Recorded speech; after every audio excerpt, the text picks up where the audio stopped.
All right, we're live. Well, welcome everybody to the second episode of The Brew, our SEO webinars where we bring experts from all over the world and talk about interesting topics. And for today, we will be talking about international SEO, one of the hottest topic of the industry. And for that topic, we have two amazing international SEO champions with us. And yeah, I think before we start, I would love to thank our sponsors as well. So thank you, SEO Ranking, for sponsoring this. So SEO Ranking is a lovely SEO platform which covers from keyword ranking to audit to a lot of interesting stuff. So if you have not checked that, I would highly recommend take a look at it, and it is basically your solution for everything SEO that you do. And another sponsor that we have is SEO Vigil. That's SEO monitoring tool. So you have been putting a lot of effort building your organic visibility, but when because of some uh, fuck ups from developers, you lose that visibility. It really, really hurts, right? To just to protect that, we have SEO Vigil for you. So yeah, that's basically about the sponsors. And now, without wasting any time, I think we should start with the introduction of these amazing people who are with us today and who will be talking about a lot of interesting stuff that they have been doing. And Danny also has something about the backdoor, the secret access she has to serve. Yeah.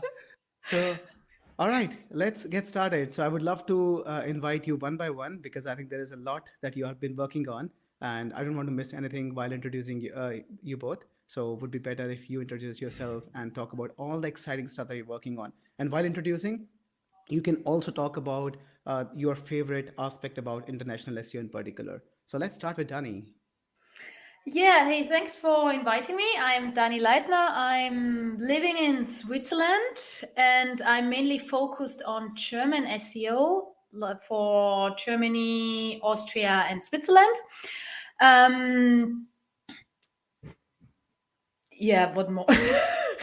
uh, I'm I'm since August independent SEO consultant. So before I was working in agencies, and now I finally made the step to being my own boss. So a really big step for me. And my favorite part about international SEO is actually that the projects get more complicated. Because if you just have small project, it can get a little bit boring. But with international, it's never getting boring because there's always something coming up and a new problem and a new idea of the client. We could make this new country, this new language, and you're just like, wait, that's not so easy like it looks. So yeah. Yeah, lovely. Thanks for joining us. It's a pleasure to have you here, Danny. And yes, I think congratulations on your new career path as well. So now you've decided to go freelancer. I know it's very stressful at times, but it's very rewarding at the same time. Even I started when I left my job. I started as a freelancer, and then I decided to build, like an agency. And now we are 25 uh, people agency. Yeah, so really proud of it. So good Yeah, luck for for for now all the it's not things. so stressful. For now it's really nice because I now can do home office whenever I want. I can have Yeah, my own clients, and at the moment it's really all exciting to say so. yeah, And also with all the speaking, I'm speaking in the International Search Summit next week in Barcelona. me as well. Uh, yeah, we All will of us. see each other. Yeah, you as Yes. well. Exactly. I already forgot. Exactly.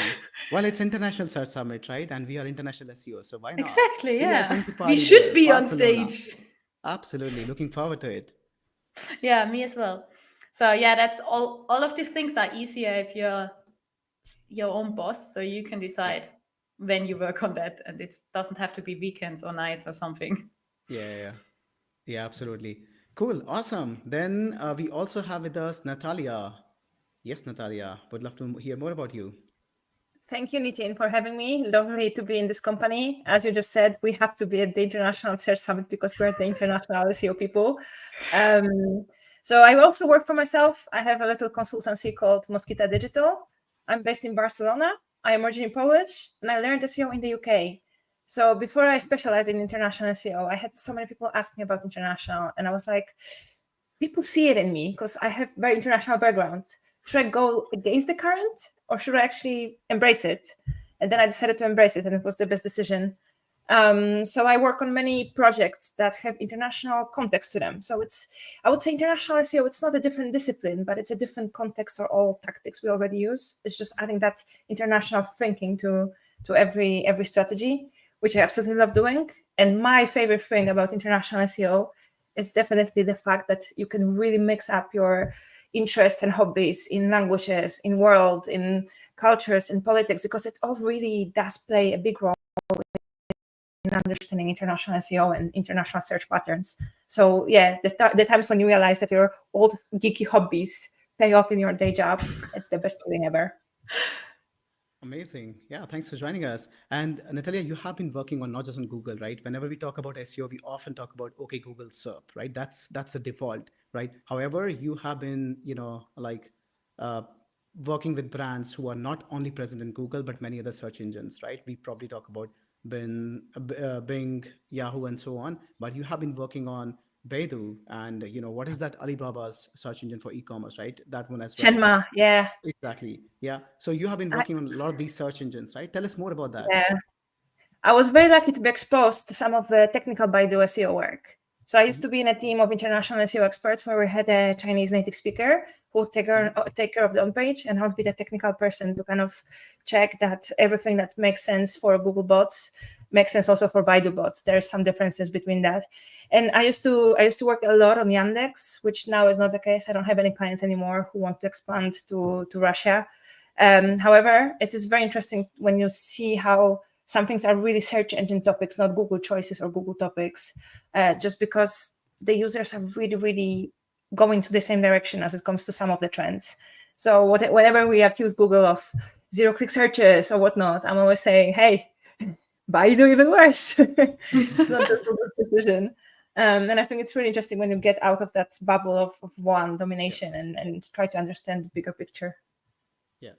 Amazing. And I presume like a lot of these things that we're working on, the right SEO tactics, right? For example, on-page experience, and then technical SEO, internally linking pages, site speed, for instance, content, how it's structured, all of that. So I think that remains the same across all the search engines. Very universal, exactly. Very universal. And best practice, typically, it's really about getting the user intent right and getting the answer to that.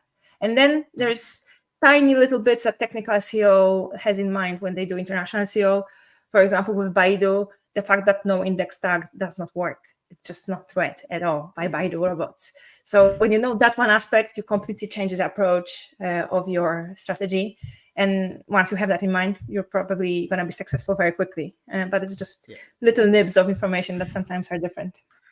Yeah. Yes, sweet. That's a good information. I mean, new to me.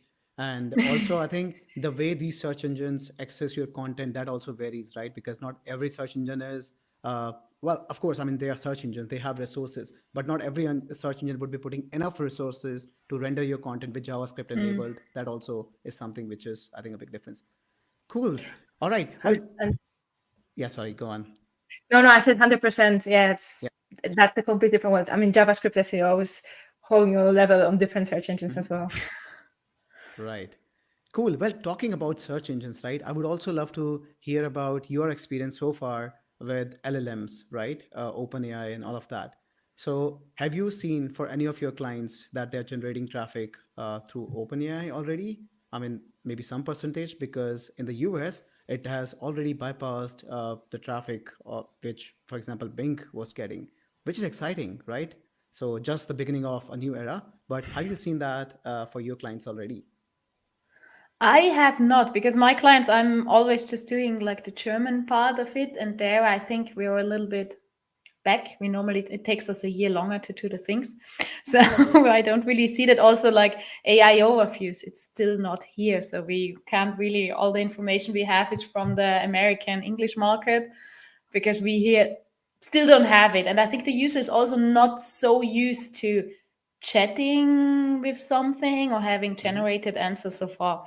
So, and some of my clients are really niche, and their clients are more an older generation, not just like we marketing people that do everything with ChatGPT now. So it's, I really didn't see a lot of traffic coming from there for now, but let's see. Yeah. Yeah, I think it's mostly in the US, right? But yeah, Natalia, have you seen something? Yeah, I was just going to say, literally those clients who get US traffic, they started to see some of it, not really taking over any other source. It's just appearing for the first time. And in EU, it's just not the case yet. I think there are way more cautious markets in user adaptation and customer approach. And yeah, we're yet to see anything happened there.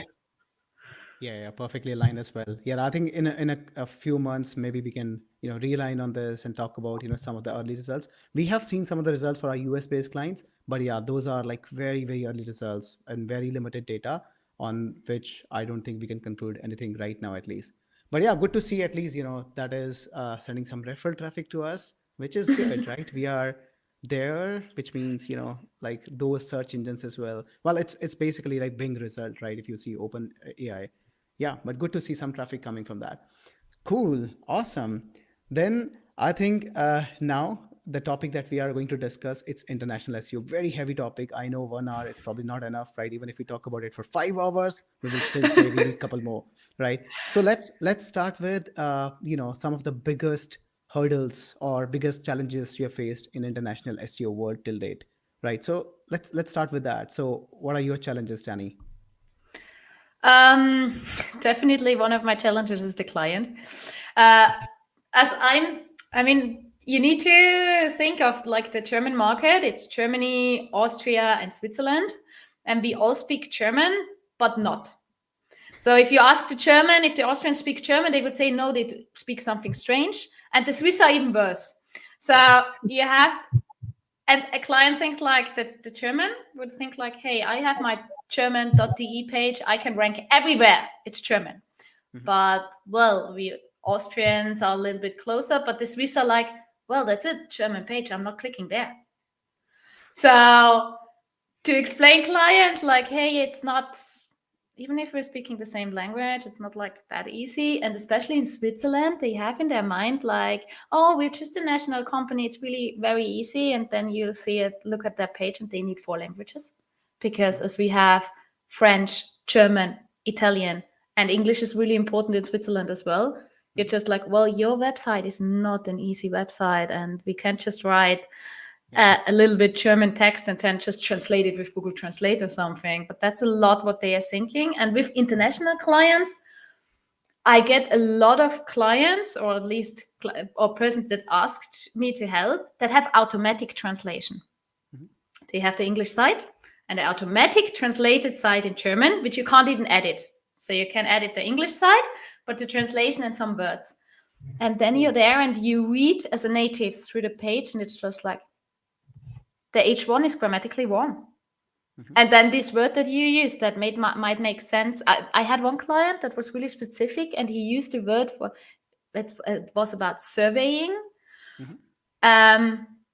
I didn't understand what he was talking about in German. I had to go to the English side Mhm. and look it up to understand what the site was about. And I was just like, that's not working. But then explaining like, hey, you need to separate the German site. We need to make a local, really a translation that makes sense. So that's normally in my day-to-day work, the hardest part, to get the client to understand what's going on or what's it really about. It's not so easy like it looks in the first few seconds that they think, I'm entering the German market. Yes. Yes. Yeah. Yeah, I totally feel you. I've worked, when I was working for Omeo and Trivago before that. Yeah, we were also focusing on like all these markets, and how I know like how similar at the same time how different these markets are, right? So, and if you talk about like their search, their experience on the website, that's also very different, right? So Germans do it differently versus I mean there are words as well which are different. For example, Yeah. we have a special character called Estet, which is double S, right? In Germany, you write it double S, which looks like B, right? But in Switzerland, it's written double It's S, not right? So existing. Yeah. yeah, My exactly. boyfriend is really happy about it because he's Spanish and he's learning German, and Yeah. I'm from Austria. Yeah. And he hated that letter. And now we moved to Switzerland, he doesn't need to use it anymore. And my keyboard doesn't have it anymore. So I can't even write German anymore for the Germans. Got it. So yeah, I think for everyone who doesn't like that character, that's a good motivation to move to Switzerland, right? If you want to Yeah, use not to Germany, German not to character. Austria, to Switzerland. Perfect. Yeah, I think localization is a big topic, and we will talk more about that. But before that, let's also ask Natalia what are the biggest pain points or struggles she has with international SEO. Yeah, I feel like the biggest pain point, which I like that word a lot because it very relates to how I feel about many things in international SEO, I think my biggest one is that the world of Google, even taking away all the other search engines, just the world of Google is just not equal at all. And every single market has got very different challenges. And the smaller the market, sometimes more forgotten it is. So while we can preach a lot of amazing things they do in the US, and we can like, yeah, that's the groundbreaking strategy. The reality of SEO in markets like Chile, I have one client from there, is just completely different. Because very few tools have data. If there is data, almost no keywords have volume. And really basics make the biggest difference, because you can't go as advanced as the US, replicate the same strategies, and just expect it to work. And that's where backlinks have even more weight than anyone could imagine. So everywhere else, you're like, digital PR, we don't do backlinks anymore. But the truth is, some markets are just working on backlinks. That's it. You cannot just not do it and expect to have any results at all. So it's very fun to be part of both worlds and read Spanish-speaking, sometimes from Latin America, resources on SEO, while also seeing the best practice from English-speaking countries, which very much differs. And the despair is just, huge. Yeah. No, absolutely. I think this topic is very serious, right? It also blocks us because if we don't have tools supporting or giving us data for our research, we would never be able to understand the market, what they're looking for. And if we're not able to do that, right, how would we basically plan something which we even don't know what is coming, right? So in these kind of cases, how do you, go with research and planning of, for those specific markets? There's a lot of education towards the client to say that zero volume keywords are not a worry in some cases, especially in markets like Chile. They just know that they are not being represented in the tools. And it's just being very good at many tool sets and understanding which one can serve you for which market. Because some tool sets are amazing for Eastern Europe, but not great for Latin America. While on the other hand, others are really good for that region for whatever reasons. So it's just playing a lot of fronts and seeing what works best each time. And also, sometimes just getting back to the basics, not listening to the biggest trends, not going in for every new shiny object. It's actually working. The hardcore SEO that we know for years hasn't changed. Yeah. I have the same problem with Austria and Switzerland, as they are small markets. And it's in some tools, it's actually, you look at the search volume and you think like, do they just make half of the German? Like take the German search volume and put it half, and then it's the Swiss and the Austrian. So it's really, I'm actually testing a lot of keyword tools to find the one that's best working for Switzerland now. And in Austria, we actually, in the agency I was working, we had some projects where we actually just researched Germany, even if we wanted to for Austria, because it's more similar with the words. It's Switzerland is a little bit more different. But then really to get a feeling of what are the real big keywords and the really small one, because when you looked in Austria, it was just like 200 was the biggest one, and then 190, and you're just like, is this now a big or small difference? So you had to look at the German keyword at the rankings to see like, okay, maybe that's more useful. But in Switzerland, it's not always working, as they have different words, different language. So actually SE ranking is one of the best so far that I found for Switzerland, that I think like, okay, they have really more also of the niche keywords.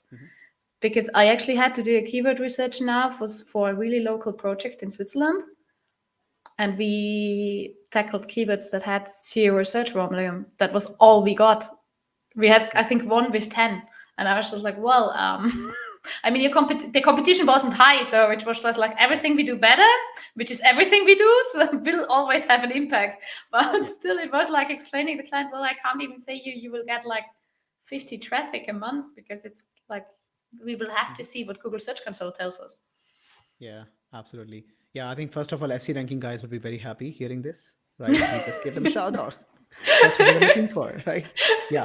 And I think what we also have a very similar approach. So in some countries where we do not have search volume, we do not have enough data for our research, right? What we do is we go for a market which is closer to that, right? Assuming that intent and search style would be kind of similar, right? So we do that. And of course, I mean, if, it's a website which is there, for years and years, and we also have Google Search Console, data, then we also take a look at that to understand what people are searching for, right? Because Google is smart enough, right? Talking just about Google here. So Google is smart enough to understand the intent and semantics of those keywords and map them with the right landing pages.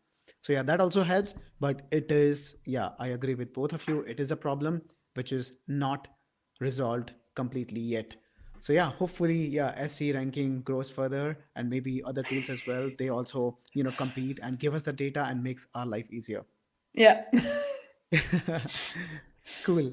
Yeah. Then let's talk about localization as well. I think Natalia also, when she was talking about search engine and how she's basically resolving. So we also we do some guesstimates here to understand what people would be searching for without the data, right? So there also we are optimizing for the localization, right? So in localization, well, when I was working for Omeo or Trivago before that, or other brands when I'm consulting now. So I was also working with, by the way, Glovo, which is a huge brand. They're headquartered in Barcelona, right? So massive company, like getting millions of sessions every month, right? So they're like understanding their users, which is like in everywhere, like different countries, and their search pattern and how they interact with the content that varies a lot, right? So now let's talk about what are the strangest pattern you have seen. So one, of course, I mean, for example, if we talk about Switzerland, right? So I heard about a pattern where this company called Zalando, which is the biggest fashion commerce here in Germany, right? So someone who was leading SEO for them, he told me that in Switzerland, people like buy stuff and they rarely basically return, even if the size is not fitting them and all of that, right? Because they have a lot of money, right? They're like, oh, it's just 30 euros, it's just 40 euros. I would not invest 20 minutes going to the post office and then return it, right? So that is like not exactly search pattern, but I think in general engagement and your shopping experience pattern, right? So now let's just talk about SEO pattern, right? So is there anything which is very different than other markets that you have witnessed in Switzerland, for example, or in if in any other markets as well? Yeah, in Switzerland, it's really fascinating because in Austria, you could say everything that's working in Germany works more or less in Austria as well, because we have the same money, it's euros, everything will cross the border. But when I moved to Switzerland, I found out that I search different now that I'm here. I'm actually going to the SERPs and I'm looking at the URL and look if it is a .ch, because you need to think about, can I pay in Swiss francs? Will it cross the border? Because there is custom here. So I really need to think, will I get, or will they, because a lot of pages that you have in Germany have just, or shops have written there like, or nothing, or say like the custom is on the user, and you're just like, yeah, well, nice surprise. So I prefer ordering something here. Then they have, also the Swiss are really local, thinking really like they want to buy from Switzerland. I heard someone telling me I shouldn't eat more meat outside of Switzerland because it will get me sick. And I'm just like, I was eating all my life meat from Austria because I just moved here, so I don't think so. But they really have a strong local focus. Also, I think also of this, because it's really strange if you have a bank here and you pay something, even if it's not a shop or something, if it's a course or something outside of Switzerland, they will always add 1.5%. Every bank. I was looking at every bank because I was really pissed after seeing that they charge me for everything more. But you have that and people know it. And I think that's really a big issue. And for example, you have, did you know that you don't have Amazon in Switzerland?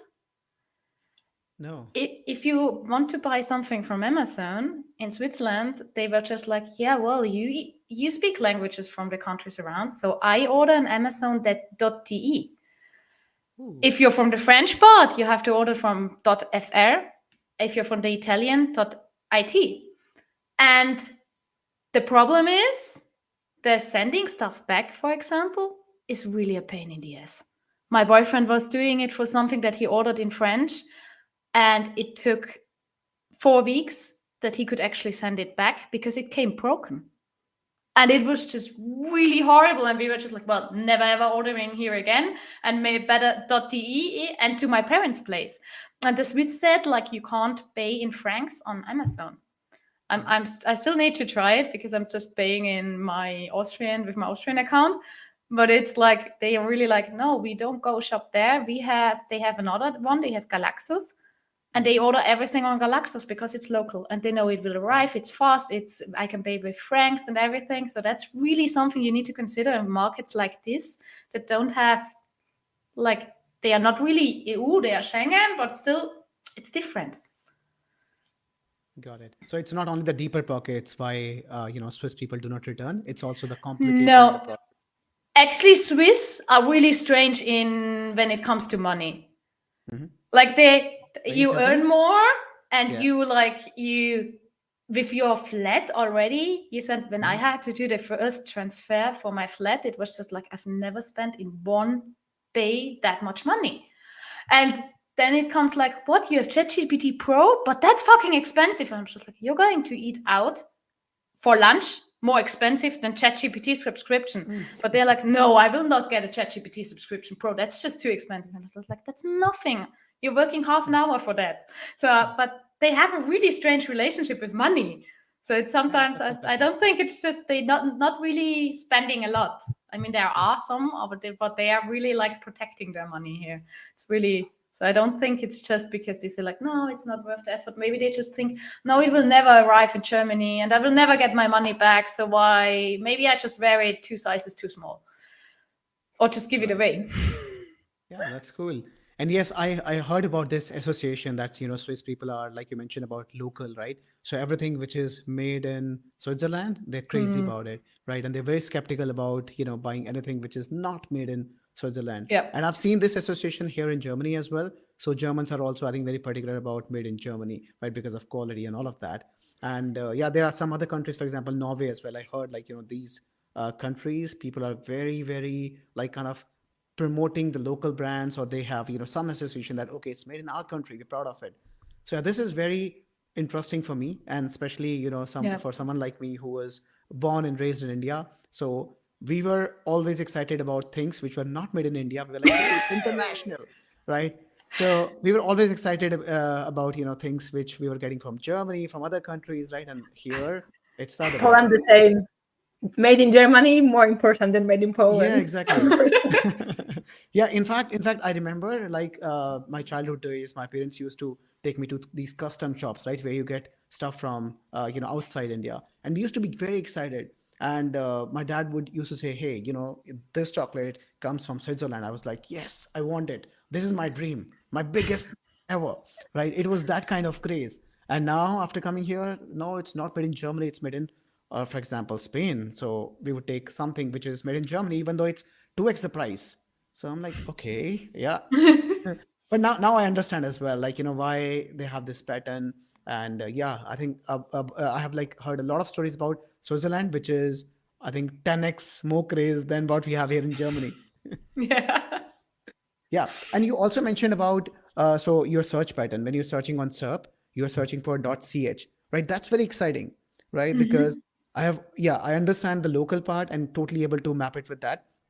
But when we talk about web structure, right, we have different ways. We can go for CCTLDs for international brands in particular, right? We can go for subdomains. We can go for subdirectories as well. My personal favorite is subdirectory, right? Because you just need one domain. You don't have to worry about buying different domains every time you think about expansion, right? And so even if, let's say, you get a backlink from Washington Post, you can be happy that you're getting on the main domain, which is boosting the entire domain, right? Not a specific market, right? And I know a lot of brands, for example, Omeo as well. When I joined, they moved from Go Euro to Omeo. They migrated, right? One of the biggest market for them was Germany, and they could not get omeo.de. So they got all the, CCTLDs for all the other countries. For Germany, they simply could not get omeo.de. Someone else was owning that, and they, approached the guy, and he said, no, I don't want to sell it, right? You go and find, another solution. So end of the, when we wanted to migrate, we migrated to de.omeo.com. And that's very unnatural, right? When you're speaking with someone, you know what, if you want to book your tickets, you can go to de.omeo.com. Oh, come on, right? That's not natural. So there are a lot of points when it comes to subdomains, CCTLDs, especially when it comes to expansion and keeping all the authority in one domain. So for that reason, I love booking.com. Just one domain. Even my granny, if I ask her today, she would say, yes, I know a hotel booking site, that's booking.com, right? So everyone has different preferences. What are your preferences and why? Oh, that's a good one. Should I start? Yes, Yeah, go that's for it. you. Because Dani would only say CCTLDs. Like he's living in No, Germany. Yeah. I have an opinion on that. That's different. I think that international SEO had a lot of power in their hands, and we used to say how things should be done on a global scale. They were informed by SEO, and then they were executed on different platforms in different ways. I think now, every time more and more, international SEO is executing the bigger commercial strategy of a company, and it's adjusting the tools and the strategies to what is wider picture. And I think that's the debate to be had on the branding level. I personally love .coms, but I think there's a type of business that is made to be .com, while there will be markets and types of industries that just benefit so much more from CCTLDs. And definitely not the subdomain girl. I think that's a very 20 years ago kind of solution. It could work. It's a logical structure that had its place in the internet, but I think we're not used to it anymore. And even the smallest example, when you want to, from memory, type a domain name you're going to and just direct traffic it, if the subdomain is there, you're never finding what you're looking for. It always annoys me. So those brands you just type their name and they show up in your history. They're usually the easiest to remember and kind of associate the users with the domain name. So I would say treat your domain name as an asset, make a strategic decision, and then the choice of the domain CCTLD or .com, it will come naturally because it's an aftermath of the different decisions. Yep, 100%. Yeah, I think as well, it's a really, really strategic decision. And some companies treat it like, yeah, we just make a quick decision, but you really should think about it. I personally prefer subfolders because I think that's the most cleanest structure.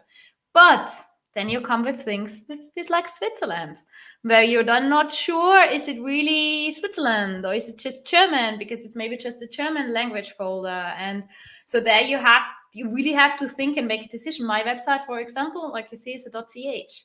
I bought the .com, but I'm staying on the .ch for the Swiss market.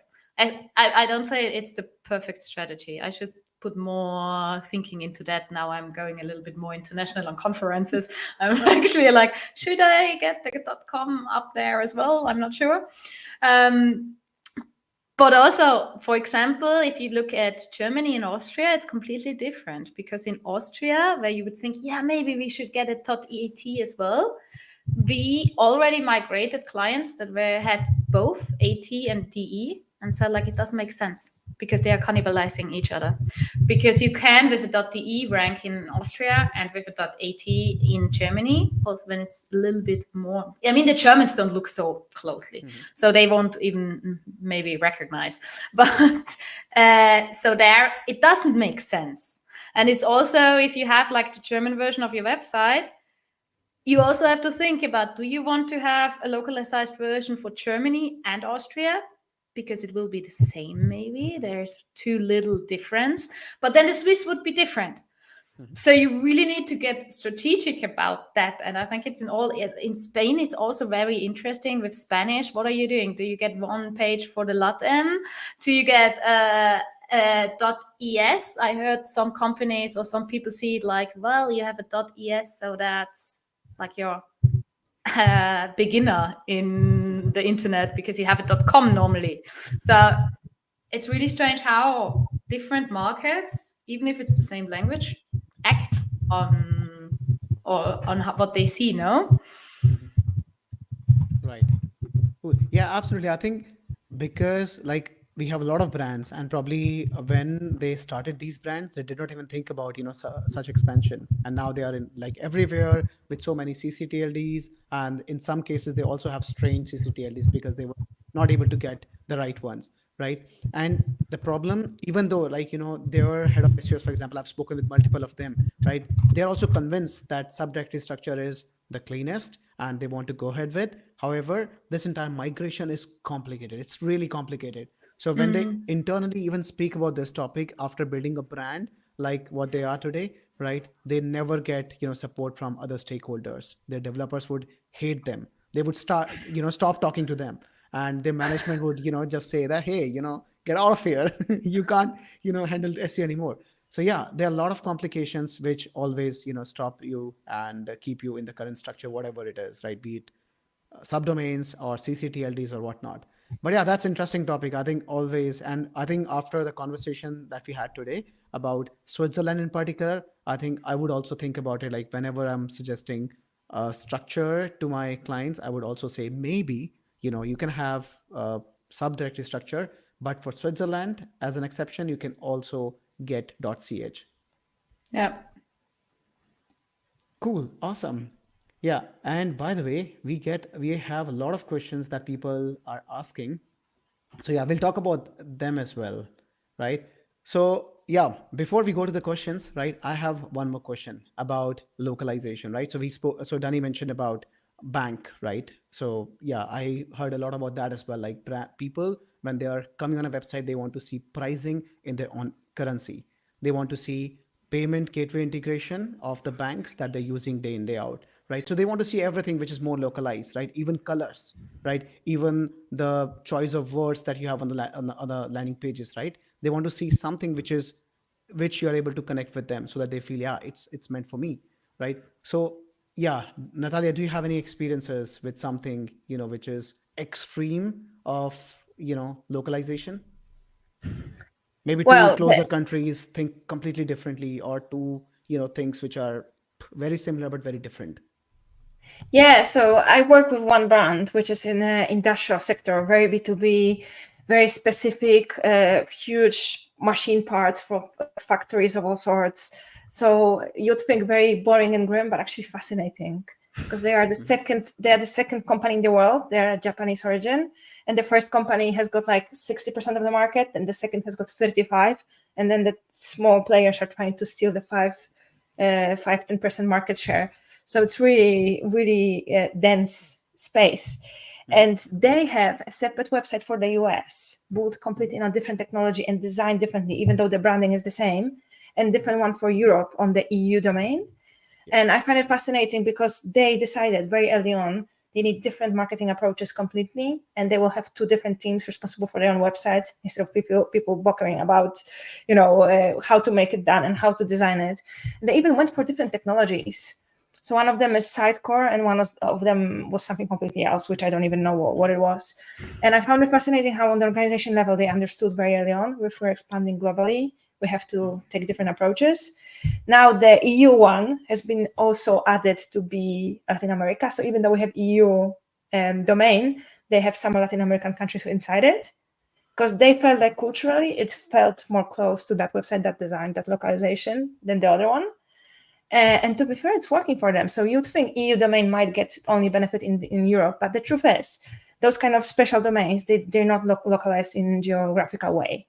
So they are still having the visibility in the respective Latin American markets. And the tricky part is always the languages that are not written in Latin, because your design is just off. So anything they're doing in Japanese or Chinese is just completely designed on a different website as well, completely different measures in place. So I would say the extreme cases are always when the alphabet is different. And then you have to totally rethink how you do things, because that one small short button that is a call to action might not work in the language that you're not expecting. So yeah, so I think that's like the extreme case. And maybe a different example I have is always how different countries use different forms to address the user. Spain is tú, which is the direct one, with you, which is same as English. You just speak directly to a person, no matter their age or their status. While Latin America is usted, which is the third form, which is the polite form. So it's also interesting how language already informs the way how proximate you are with your audience. And I think localization really has to understand if it's Spanish from Latin America or from Spain to adjust to that messaging. Because you can't do both. You can't speak to people in a third form clearly suggesting it's Latin America and then expect Spanish users to read it and think it's related to them. So yeah, I'd say there are those language aspects that really, really make a difference. Super cool.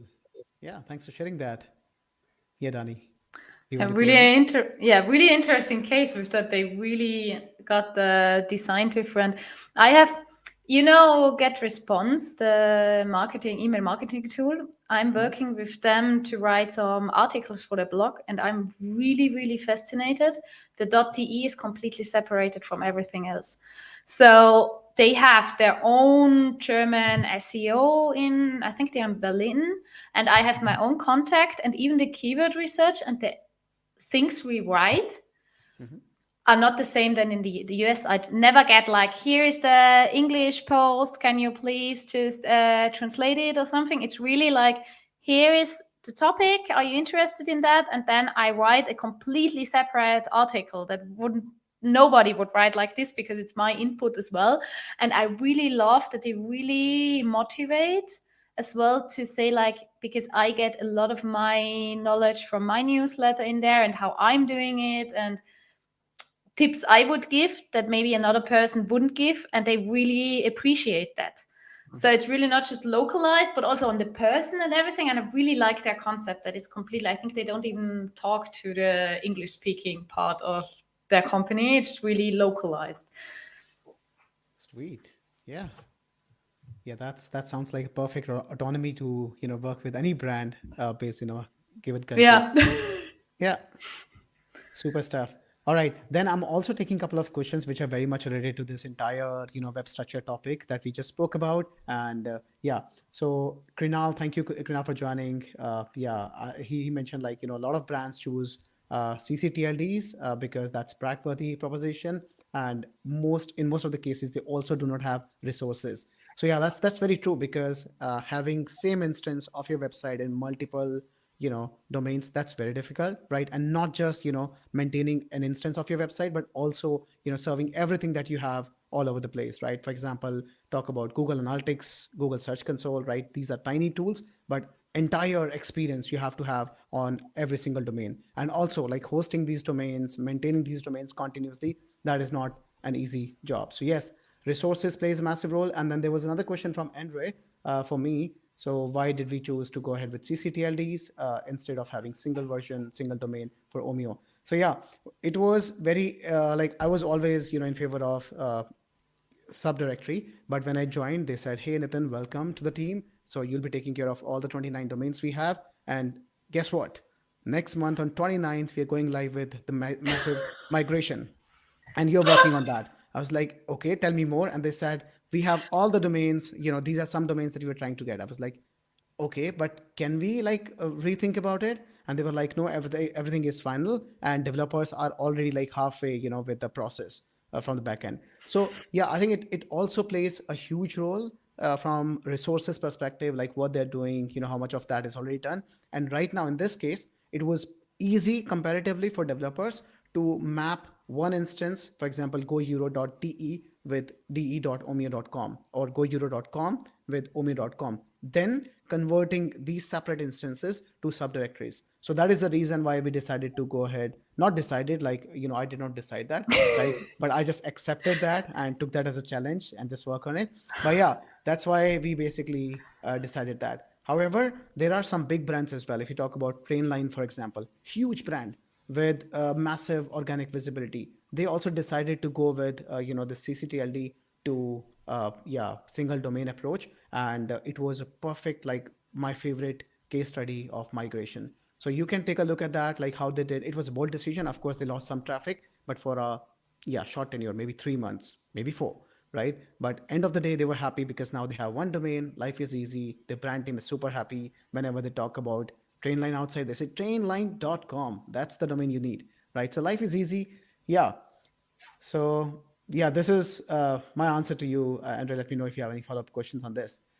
All right, cool. So this is about everything about web directory, web structure, all of that, right? I also want to hear from you, from both of you, about hreflang tags. Everyone talks about that, right? And that's really complicated. I think a lot of bigger brands as well, they also like mess up with hreflang. What is your experience? Have you also witnessed something really crazy?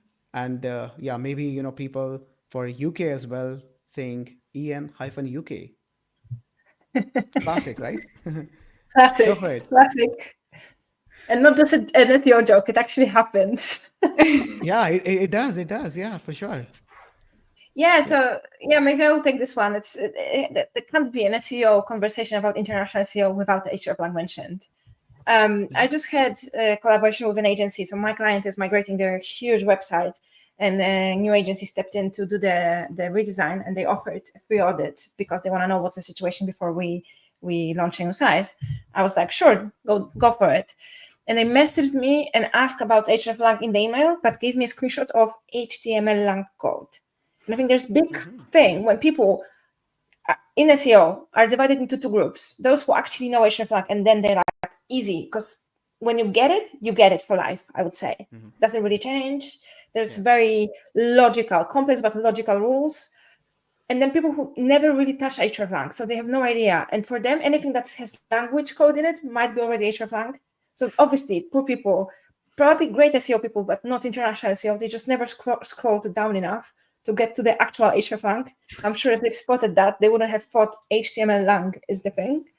But I would say that, the biggest thing is this barrier of stepping into understanding it exists and how it works. And I think don't be ashamed to not know, because it's a very specific implementation for very specific cases. So if you are not an international SEO, you have nothing to do with it, maybe that's the time when you take an advice from international SEO and you save yourself hours of discovering the whole new world that is very specific to few cases in your life. And I would say also many people overlook that it's not just HTML tags. It can also be an XML sitemap or even a header implementation. So even if you don't see it, doesn't mean it's not there. Definitely. But yeah, make sure you're consistent, right? If you have something else in XML sitemap, something different in HTML, and your header says something else altogether, oh my God, that will be a nightmare. Which happens a lot. Forgotten XML sitemaps that have been sitting there for ages, while there is also the HTML tags in place, often conflicting. Yeah.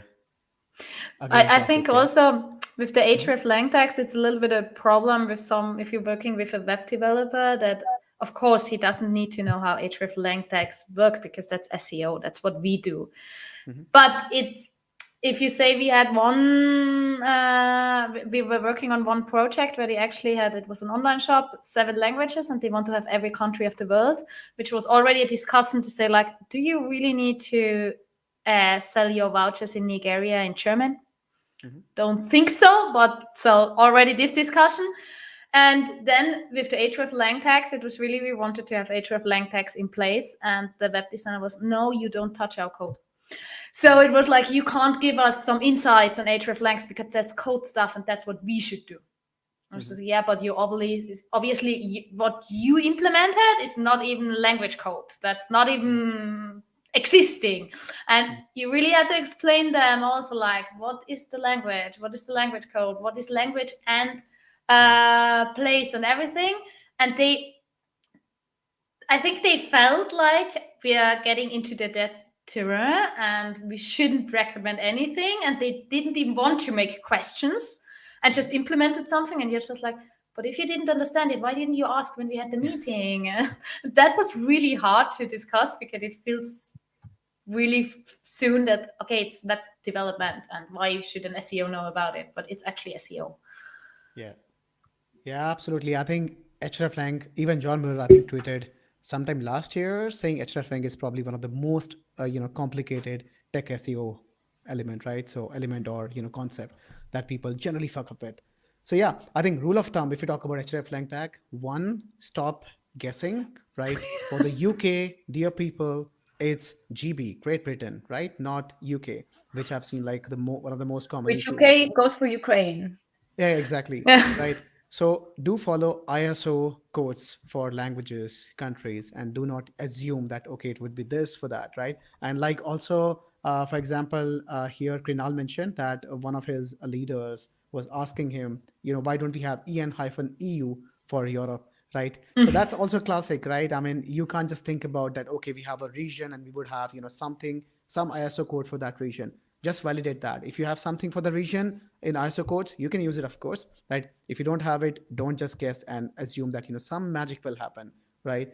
So yeah, that's again, rule of thumb. So ISO codes, and make sure they're consistent. If you're using XML sitemap or HTML or headers of the page, they should be consistent, right? And third, if you're using, for example, only in HTML, make sure they're accessible. I've also seen websites where they're dynamically loading it, right? And the first DOM, you don't see any hreflang tag, and they're assuming like, hey, why are we not ranking, in this particular country, or why are we ranking with wrong URLs? Because search engines are not able to see those tags, right? So make sure they're accessible, right? And you can also easily verify that in Google Search Console as well, for instance, right? So yeah, by the way, Natalia, there's a question for you from Andrew. I've The question seen. is, what's your take on handling in country language variations, for example, Mallorca, Catalan, and so on? So how do you deal with, specific languages within a country? Very, very good question. And I can see that Andre knows a bit about Spain and Spanish complexity of local languages. It's fun case because once I was preparing a Nature Bank presentation, I wanted to find a good government or official website from Spain to show how it can be done.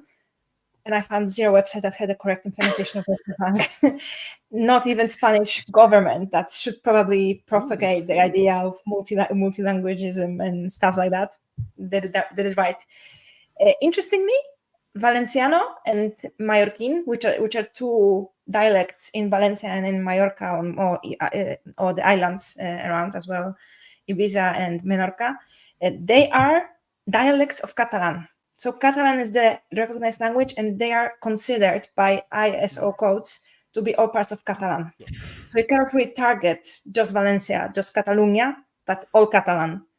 And I have some experience with that because there are some businesses in Barcelona that really want to promote that part of their language identity. And fun fact for you, not every single industry will have Catalan searches. There's just no search volumes for every single industry and type of the internet searches and intents. But there are a couple of them that do somewhat. So typically lawyers, typically notaries, typically specified doctors, very, very like private practice, kind of traditional doctors that maybe are surgeons that you want to find that specific surgeon. They are very keen to use Catalan because the user base associates certain prestige with using Catalan, while Spanish would be more on a big scale to search for e-commerce products, day-to-day services, where you don't really have that prestige in mind because it doesn't matter. It's the speed that matters. So I would say not every industry translates their website to Catalan, and only few benefit from it. And if they do that, then the CA, which is a recognized code for Catalan in ISO, so Spain, Catalan Spain works, or just Catalan, because a tiny portion of France that also speaks Catalan can also benefit from that website sometimes. So yeah, it's a very interesting case, and political languages are not the same as ISO recognized languages as it comes to Mallorquin and Valenciano. Amazing. Beautifully explained. Thanks, Natalia. And I hope that answered your question, Andre. If you have follow-up questions, of course, you can write again.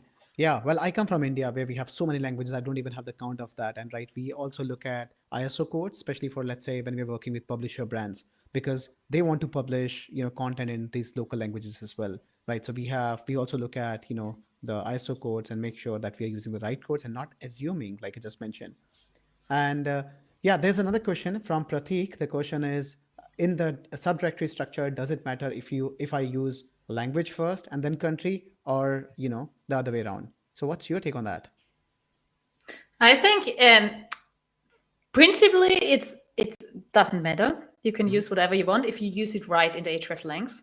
Yes. But I wouldn't mess it up. I would do it in the same as hreflangs to just don't have another thing that could go wrong. So better to just use the same and not confuse people or developers. Exactly. I was working with a brand where they had a domain name slash country name, then another slash, and then language. It was always confusing for me to look at domain structure. Okay, it's, for example, DE, no, D is a bad example, right? But let's say CH slash DE. And then I'm looking at their href, which is D hyphen CH. I'm like, hey, it's always the reverse.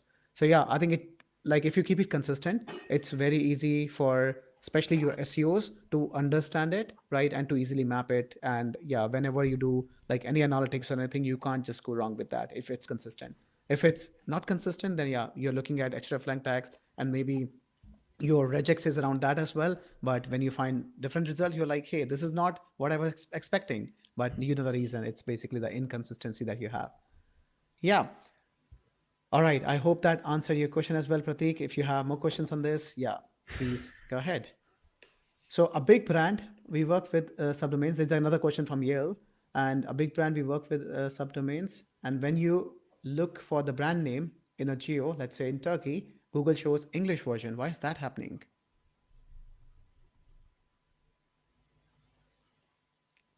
Have you seen cases like this where you are searching for something in one language, you find results in other language? It can be That English, will be, Turkish, or yeah, sorry. I've seen that case a couple of times when the English version is just such a strong link profile that the other local version don't make the cut through the signals. So it's not Google localizing; it's just Google not having into account the main site, the other sites other than the main site. Obviously, every case is different. There can be some mix up with some signals. Maybe canonicals aren't spot on. Maybe there's something else going on. Maybe internal linking is not great. Maybe all the versions link to the English side, but English side doesn't link to any other versions. It's also a possibility. But definitely backlink profile is usually to blame because it's such a, especially in some industries, it's such a strong group of signals. It's just really hard to go against them. I had one case, but it wasn't with subdomains. It was with really country domains. And they actually in Germany have the problem. They have their English website and their German website, and Google messes it up, especially for keywords, because they have a lot of technical words that are actually searched for, and Google can't say if it's an English search or a German search. So that's where I saw on their page, if it's obviously German, and you could also look at the keyword and say it's German because it has some German addition, the right page is ranking. But if it's like the RT key 2, which would be the same in German because it's a product of them, then the English is ranking because it has the better link profile as well. It has more authority. But that's when Google doesn't know, is it now a German or English search? And that's where he mixes up it for this case. Yeah.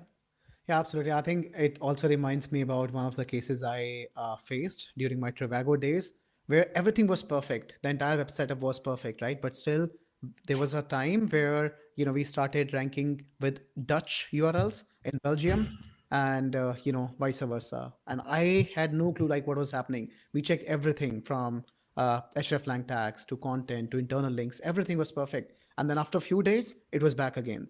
So yeah, this is also possibility, right? That there's nothing wrong, everything is fine, working all right, right? But Google sometimes is, behaves weirdly, right? And that's what Krinal also mentioned. What is funny is that Google also sometimes fucks up and will mix things up and will show the wrong URLs in different markets. So that can also happen. If that happens, yeah, you can speak with Dani. She has the backdoor access, which I was talking about.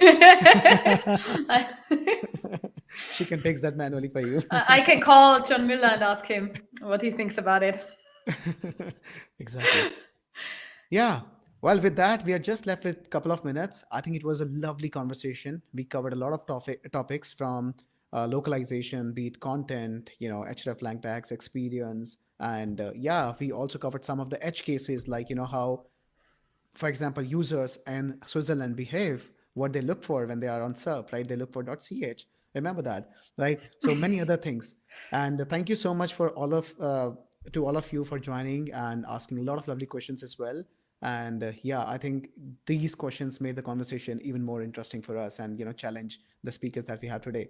So thank you so much everyone for joining. And now before we say goodbye to everybody, I would request both of you to share one final tip for everyone who's watching us live today, right? And you can also talk about one website which is your favorite. So your favorite case study, let's say, right? You might have looked at some websites. So what is your favorite website, one website where you think everything is perfect, from experience to content to everything? So who wants to go first? I want to say no website is perfect. There's always more SEO you can do. I just wanted when I said it's all done, we're finished now. I wanted to say the same. There's one project I really like, so I can talk about one project, but I'm not saying it's perfect. So when people Google it and find issues, don't come back to me complaining.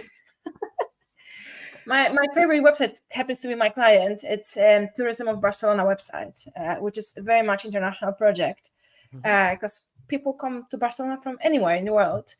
And there is some fun facts around that website because it gets so much traffic. We really see global trends on the news cycle about Barcelona. And specifically when Barcelona, the football club, not the city, but the football club is being searched in excess because there is a game going on, we see it in our data straight away because rankings for very, very generic keywords fluctuate straight away. Because Barcelona as such doesn't have a lot of intent behind it, because it can be anything from history to the city council to travel options to the football club. So when the football club is actually being Googled, we see the shift in rankings, but it doesn't mean we lost our visibility. It just means that the users want something else for that time, and they come back right up straight after the game and the day after, because it's usually the day after that people also Google the top nuggets. So it's fascinating to see how search intent is real time and very much global. I mean, we get traffic about FC Barcelona from everywhere in the world, which is also a great thing to see on this big set of data. Amazing. Yeah. Thanks for joining us today, Natalia, and thanks for sharing that as well. Yeah, I don't really have something in mind for one thing that's really good. I have a lot of bad examples in mind. I'm better with collecting bad examples. But I will share instead my tip for international SEO. Really get someone native on your project for your main markets. Because if Germany or something is your main market, and really your main market, I'm not saying the secondary, like, okay, it would be nice to make some, but it's really an important part, get a native on it. Because normally the most important are maybe 3 or 4 that you say that's where you want to get more. And then it really helps, because there's a lot of projects that say like, well, Germany is my most important market. We get a lot of traffic and buyers from there. And you look at the website and say like, well, maybe someone should correct it, because there are grammatical errors. It's really bad. The next helpful content update will kill you. And so really think if it's an important market, get you someone native on it. Yeah, thanks for sharing that. And thanks for joining us, Dani. Yeah, I completely agree with, the lovely tips these girls shared. I think, yeah, so hiring someone native will not only validate your content on the website, but also talk about a lot of local experience. So when I was working at Omeo again, right? So I got to know that long journey buses are called coaches in the UK, right? So if you're searching for buses from London to Manchester, you're probably looking at the wrong keywords. They're probably searching for coaches, right? So understanding these kind of local, like how they're searching for things that you're selling, right, is very, very important. Yep. So with that, I think we can wrap it up here. I see there are other questions as well, which we could not answer, unfortunately, right? But guys, you can reach out to us, anyone of us. We are, yeah, very friendly and approachable. Yeah, you can ask these questions to us directly, and we will be more than happy to answer. And thank you so much once again for your support and for joining us today. It was a wonderful session. All credits to you. So yeah, thank you. And Thank do you. not forget to Bye. try SE ranking, right? And SEOvigil.io. We also have a coupon code, which is BotPresso, all in caps, 20 in continuation, BotPresso 20, which gives you 20% discount on your annual plans for SEO Vigil. Yeah, do check it out. Thank you so much and have a lovely day ahead. Goodbye.